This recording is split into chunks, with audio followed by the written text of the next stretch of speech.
Magandang araw mga Kai Soto fans. Grabe ang ingay na ginagawa ni Kai Soto sa international basketball scene. Sa edad na 22 years old, hindi na lamang siya isang simpleng manlalaro mula sa Pilipinas. Siya na ngayon ang kinakatawan ng bansa na nagpapakita ng tunay na husay at potensyal laban sa mga elite na manlalaro mula sa iba't ibang bahagi ng mundo. Kamakailan lang, isang nakakabilib na balita ang umaalingaw-ngaw. Nauungusan na ni Kai Soto ang isang dating Team USA player at kakampi ng NBA All-Star na si Jason Tatum. At ang manlalarong ito ay si LJ Peak ng Koshigaya Alpha sa Japan B-League. Hindi may kakailan na ginulat ni Kai Soto ang mundo ng basketball sa pamamagitan ng kanyang kahusayan at dedikasyon. Mula sa pagiging isang batang nangangarap lamang na makalaro sa international stage, siya ngayon ay isang prominenteng pangalan hindi lamang sa Pilipinas, kundi pati na rin sa Japan B-League, kung saan ipinamalas niya ang kanyang natatanging talento sa harap ng mas malalakas na competition. Ang kanyang pag-ungos kay LJ Peak, isang dating manlalaro ng Team USA, ay siyang nagpapatunay na kaya niya makipagsabayan sa mga kilalang pangalan sa mundo ng basketball. Sa kasalukuyan, si Kai ay hindi lamang kinikilala para sa kanyang mga numero sa laro, mga puntos, rebounds at blocks, kundi pati na rin sa kanyang pagkakaroon ng leadership sa court at ang kanyang abilidad na gawin niyang mas mahusay ang kanyang mga kasamahan.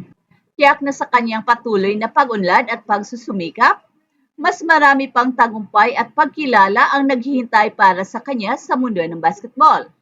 Si Kai ay isang patunay na ang talento ng Pinoy ay maaring makilala sa global stage basta't may determinasyon, disiplina at pananalig sa sariling kakayahan. At bago natin tatalakayin ang tagumpay ni Kai, mahalagang maunawaan natin kung sino itong si LJ Peak. Siya ay isang produkto ng Team USA at naglaro kasama ng mga kilalang pangalan sa NBA tulad ni Jason Tatum ng Boston Celtics at Jalen Brunson ng New York Knicks. Noong 2015, si LJ Peak ay naging bahagi ng Team USA sa FIBA Under-19 World Cup, isang prestihiyosong torneo kung saan nagtatagisan ang mga pinakamahusay na batang manlalaro mula sa iba't ibang bansa. Ang kanyang pagiging kakampi ng mga NBA superstars ay patunay sa kanyang talento at kalibre bilang isang manlalaro. Gayunpaman, ang husay ni LJ Peak ay hindi lang para sa mabilis na pagangat ni Kai. Sa Japan B-League, pinatunayan ng batang Pinoy na ang kanyang kasanayan at determinasyon ay higit pa sa inaasahan ng marami. Mula sa pagiging isang promising prospect sa Pinas, hanggang sa pagiging isang international star, ang journey ni Kai ay puno ng hamon at tagumpay. Sa kasalukuyan, siya ay naglalaro para sa Koshigaya Alphas ng Japan B-League, kung saan patuloy niyang ipinapamalas ang kanyang kakayahan bilang isang dominanting big man. Sa kanyang kasalukuyang mga laro, si Kai ay nagtala ng mga kahangahangang stats. Nag-average ng 15 points, 10 rebounds, 1.8 assists, and 1.3 blocks kada laro. Kung ikukumpara sa mga stats ni LJ Peak, malinaw na nauungusan na ni Kai ang kanyang teammate. At bukod sa pagiging consistent sa scoring at rebounding, ang defensive presence ni Kai ay isa sa mga dahilan kung bakit siya itinuturing na isa sa mga pinakamahusay na manlalaro sa liga. Ang kanyang ability na makipagsabayan sa mga US player ay patunay na kaya niyang maglaro na pang-elite level. Ang tagumpay ni Kai laban kay LJ Peak ay hindi na lamang usapin ng stats, ito rin ay bunga ng kanyang malawak na karanasan sa FIBA tournaments. Bilang isang produkto sa international competition, si Kai ay nahubog sa paglaro sa mga pinakamahuhusay na manlalaro mula sa iba't ibang bansa. Noong 2023 FIBA World Cup, siya ang nanguna sa rebounding para sa Gilas Pilipinas na may average na 8.6 rebounds kada laro. Sa kabila ng kabataan ni Kai, ipinapakita niya na kaya niyang dalhin ang laban kontra sa mas matatangkad at mas malalakas na kalaban. Well, hindi kataka-taka na sa edad na 22 years old, si Kai ay nauungusan na ang mga elite players tulad ni LJ Peak. Ito ay dahil sa kanyang kakayahan na mag-adjust sa iba't ibang estilo ng laro, maging sa local man o international na scene.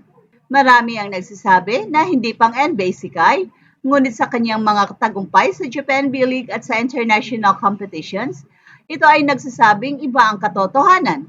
Kung pagbabasihan ang kanyang laro laban sa mga tulad ni LJ Peak, malinaw na ang husay ni Kai ay mahahalin tulad sa mga elite American players.